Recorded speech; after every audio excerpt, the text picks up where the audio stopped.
कृष्णा राधे राधे दोस्तों, कैसे हैं आप सब लोग। आशा करती हूँ कि लड्डू गोपाल की कृपा से आप सब प्रसन्न होंगे और स्वस्थ होंगे। दोस्तों, आज एक ऐसी सच्ची कथा आपको सुनाने जा रही हूँ। उसको सुनने के बाद अगर आप भी लड्डू गोपाल की सेवा और पूजा करते होंगे तो इस कथा को सुनकर आपका कलेजा लड्डू गोपाल के लिए कांप जाएगा। आप ये सोचने पर मजबूर हो जाएंगे कि लड्डू गोपाल के साथ कोई ऐसा व्यवहार कैसे कर सकता है। दोस्तों, बड़े बड़े महान साधु संत लोगों ने ऐसा बोला है कि प्रभु जब प्रसन्न होते हैं तो जीव को, आत्मा को मनुष्य का शरीर प्रदान करते हैं, इंसान का शरीर प्रदान करते हैं। लेकिन जब भगवान हमारे किए हुए पूर्व जन्म के कर्मों से बहुत प्रसन्न होते हैं तो मनुष्य के जन्म में हमें भक्ति प्रदान करते हैं।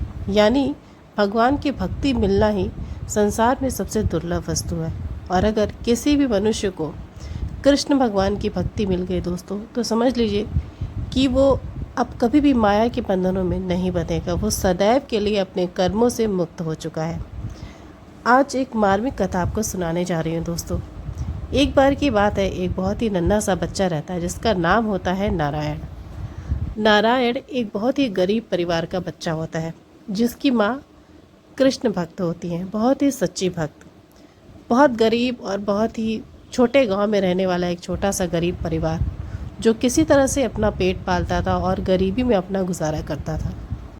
नारायण की माँ सरस्वती एक बहुत ही सीधी सादी महिला थी और धार्मिक महिला थी। वो कृष्ण जी की और राधा रानी की बड़ी आराधना करती थी, पूजा करती थी। भगवान ने उसे गरीबी दी थी, दरिद्रता दी थी, लेकिन उसका हृदय समुद्र जैसा गहरा था। उसका मन बिल्कुल निर्मल था। उसके मन में किसी के भी लिए ईर्ष्या, द्वेष का भाव नहीं था। सरस्वती और नारायण ये दोनों अकेले रहा करते थे। सरस्वती का पति यानी कि नारायण का जो पिता था वो भी इस दुनिया में नहीं था। गरीबी और गंभीर बीमारी की वजह से, इलाज के अभाव के कारण उसकी कुछ वर्ष पहले ही मौत हो जाती है। दोनों माँ बेटे किसी तरह अपना पेट पालते हैं, अपना गुजारा करते हैं। लेकिन अचानक से भगवान की किस पर कृपा हो जाए ये कोई नहीं जानता। ये सिर्फ भगवान ही जानते हैं कि वो अपनी भक्ति कब किसे दे दे, किसे अपनी कृपा का पात्र बना दे, ये कोई भी नहीं जानता।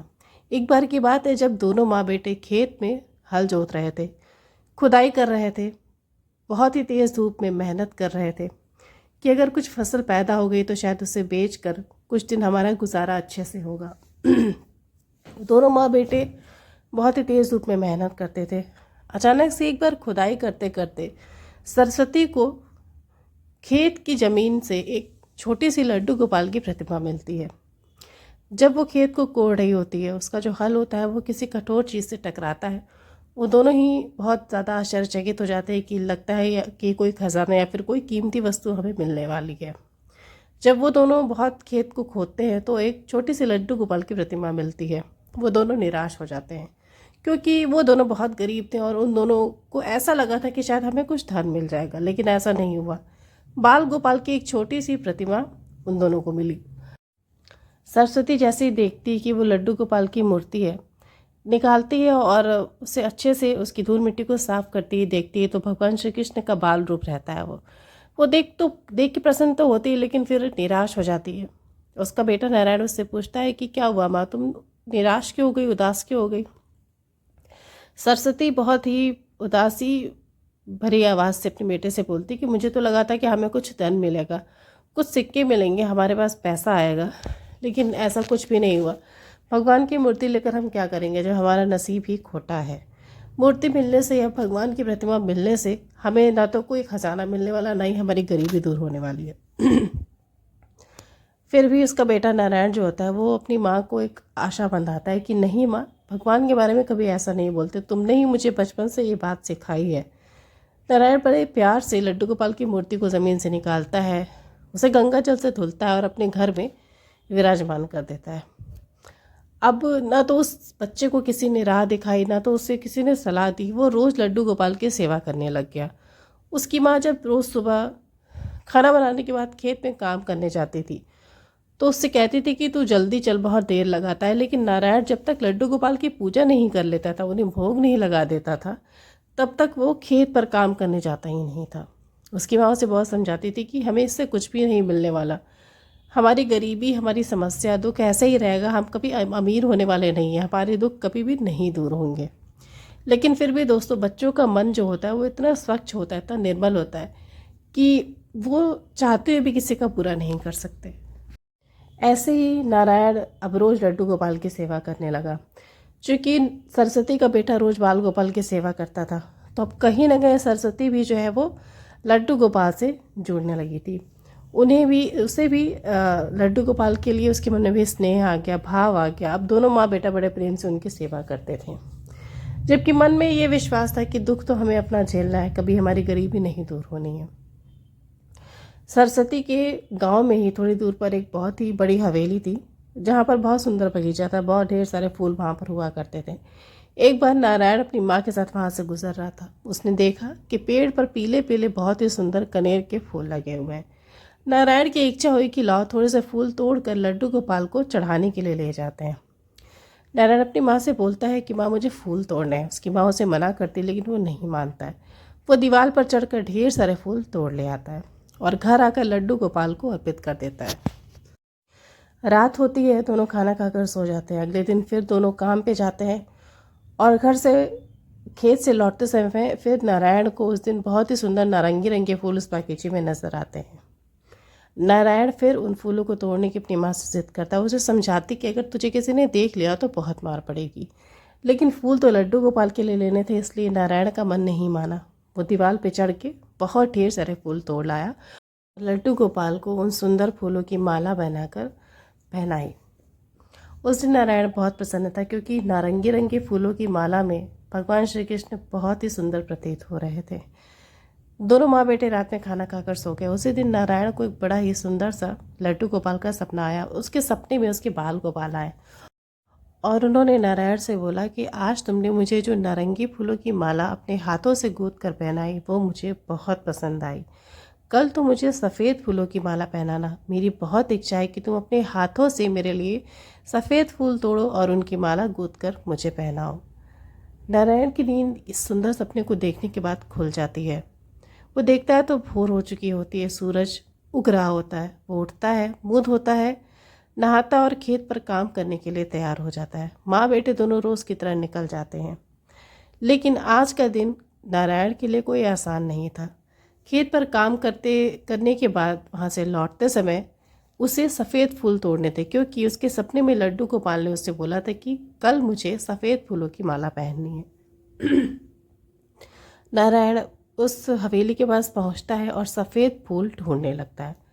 कहीं भी पूरे बगीचे में उसे हर रंग के फूल नज़र आते हैं, लेकिन सफ़ेद फूल कहीं नज़र ही नहीं आता। अब वो बहुत ज़्यादा चिंतित हो जाता है कि लड्डू गोपाल ने तो मुझसे सफ़ेद फूल मांगे हैं, मैं कहाँ से लाऊं उनके लिए सफ़ेद फूल। उसकी माँ सरस्वती उससे बोलती है कि जो भी है वो तू ले ले और जल्दी से यहाँ से भाग चल, क्योंकि अगर किसी ने देख लिया तो तेरी पिटाई हो जाएगी। लेकिन नारायण, उससे तो अपने बाल गोपाल की जिद पूरी करनी थी। वो नहीं मानता अपनी माँ की बात। वो दीवार को फांद कर कूद जाता है बागीचे के अंदर और पूरे बागीचे में घूम घूम के सफ़ेद फूल के पेड़ वो ढूंढने लगता है। और ढूंढते ढूंढते आखिर में उसे एक बहुत ही बड़ा सा गुलाब का पेड़ मिलता है, जिसमें ढेरों सफ़ेद गुलाब के फूल लगे होते हैं। अब उन गुलाब के खुशबूदार फूलों को देखकर नारायण तो बिल्कुल ललचा जाता है। वो सोचता है कि आज मुझे सफ़ेद फूल लेने थे और मुझे गुलाब के सफ़ेद फूल मिल गए। फूल दिखने में भी बहुत सुंदर है और इनमें इतनी ज़्यादा खुशबू है, इतने खुशबूदार है ये फूल कि मेरे बाल गोपाल तो इन्हें धारण करने के बाद बहुत ज़्यादा आनंदित हो जाएंगे। उससे रहा नहीं जाता और वो अपने झोले में इन सारे फूलों को तोड़ तोड़ कर रखने लगता है। तभी उस हवेली की माली की नज़र नारायण पर पड़ जाती है। उसे समझ में आ जाता है कि आखिर रोज़ बगीचे के सारे फूल कहाँ चले जाते हैं। वो डंडा लेके आता है, दौड़ कर आता और नारायण को पकड़ लेता है। नारायण बहुत माफ़ी मांगता है कि मुझे छोड़ दो, मुझे जाने दो, लेकिन वो माली बहुत ही क्रूर रहता है, वो उसे नहीं छोड़ता है। और जो घर का मालिक होता है, जो ज़मींदार होता है, बहुत बड़ा रईस आदमी रहता है, उसके पास ले जाता है और बताता है कि साहब यही वो बच्चा है जो हमारे बागीचे से रोज़ फूल तोड़कर ले जाता है। नारायण बहुत ज़्यादा, उसका चेहरा बिल्कुल लाल हो जाता है, वो उदास होता है, उसकी आंखों में आंसू भर जाता है, क्योंकि वो बहुत ही नन्हा सा बच्चा रहता है। उसके मन में इतना डर होता है कि अब तो मुझे बहुत मार पड़ेगी, मेरे फूल भी मुझसे छीन लिए जाएंगे। और वैसा ही होता है दोस्तों, उसके फूल उससे छीन लिए जाते हैं, उसे उसके हाथ पैर दोनों मोटी रस्सी से बांध कर वहीं पर उसे बंधक बना लिया जाता है। सरस्वती उस व्यक्ति से बहुत निवेदन करती कि आप मेरे बेटे को छोड़ दीजिए, मैं उसकी तरफ से माफ़ी मांग रही हूँ, अब ऐसी वो गलती कभी नहीं करेगा। लेकिन वो ज़मींदार इतना सख्त और क्रूर व्यक्ति रहता है कि नारायण को नहीं छोड़ता है।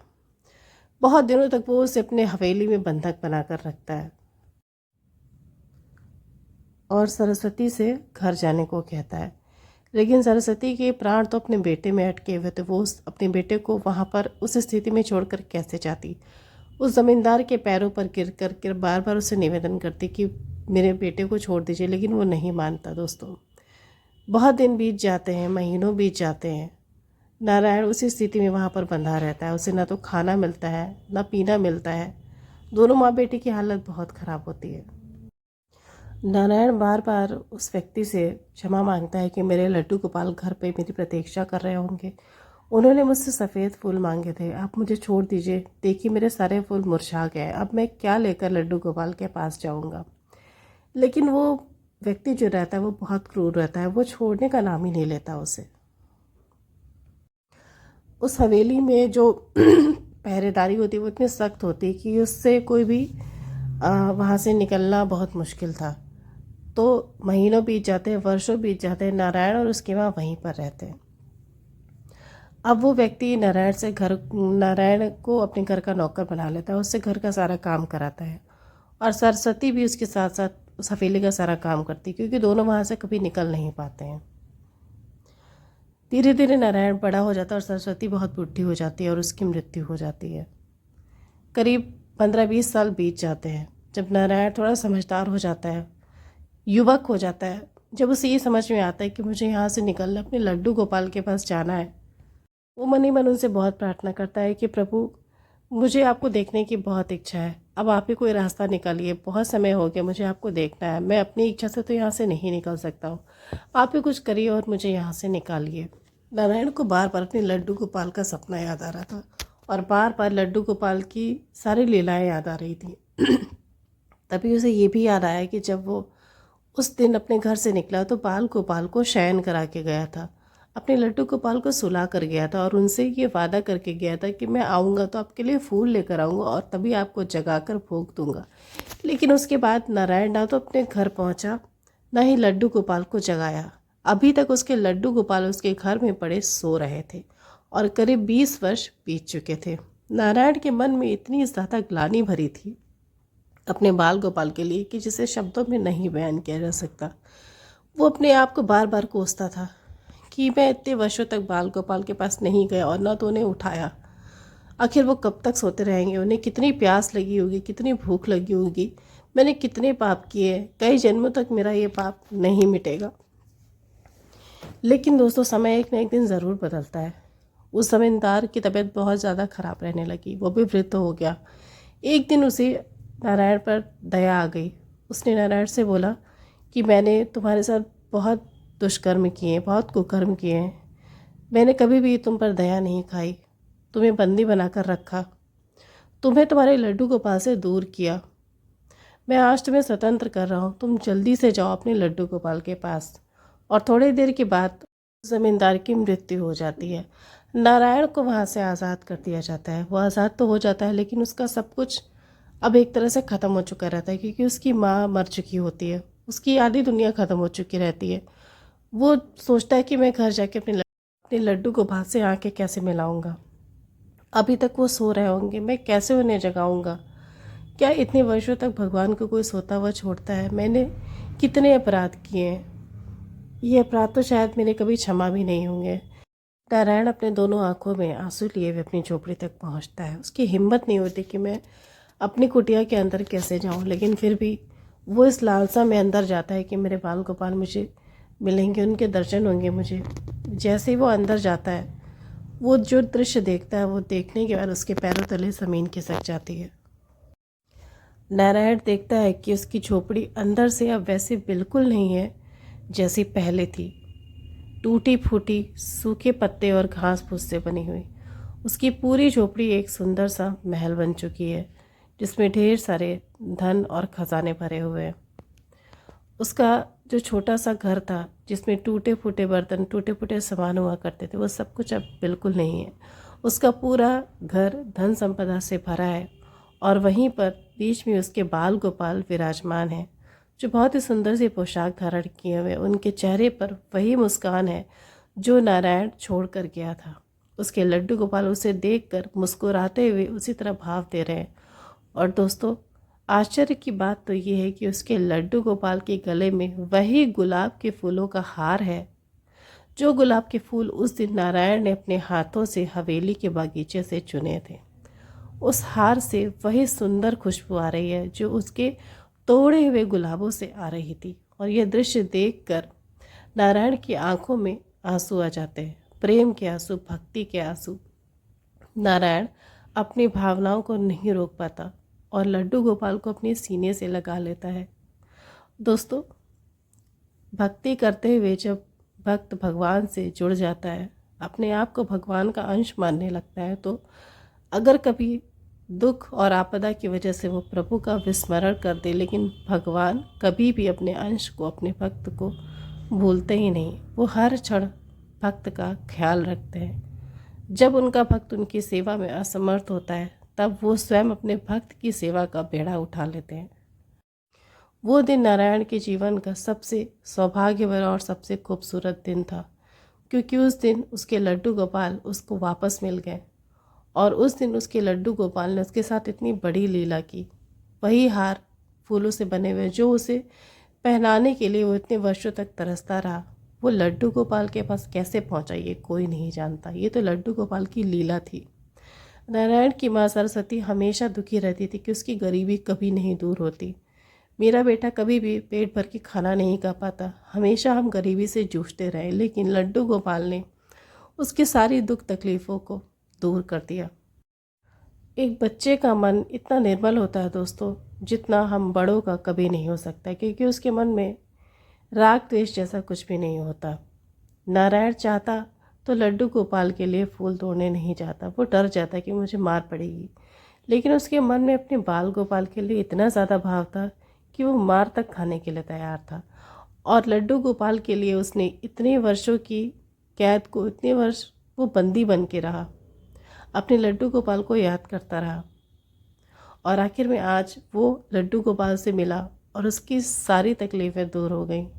उसके बनाए हुए हार भी उसके बाल गोपाल के पास पहुंच गए। तो दोस्तों, देखा आपने कि नारायण के जीवन में लड्डू गोपाल ने कैसे चमत्कार किया। ऐसे ही आप सबके जीवन में बाल गोपाल कृपा करते रहे, चमत्कार करते रहे, ऐसी मेरी आशा है और ऐसी ही मेरी प्रार्थना है प्रभु से। तो दोस्तों, ये सच्ची कथा आपको अच्छी लगी हो तो अपने दोस्तों के साथ इसे ज़रूर शेयर करिएगा और मेरे चैनल को ज़रूर सब्सक्राइब करिएगा। राधे राधे।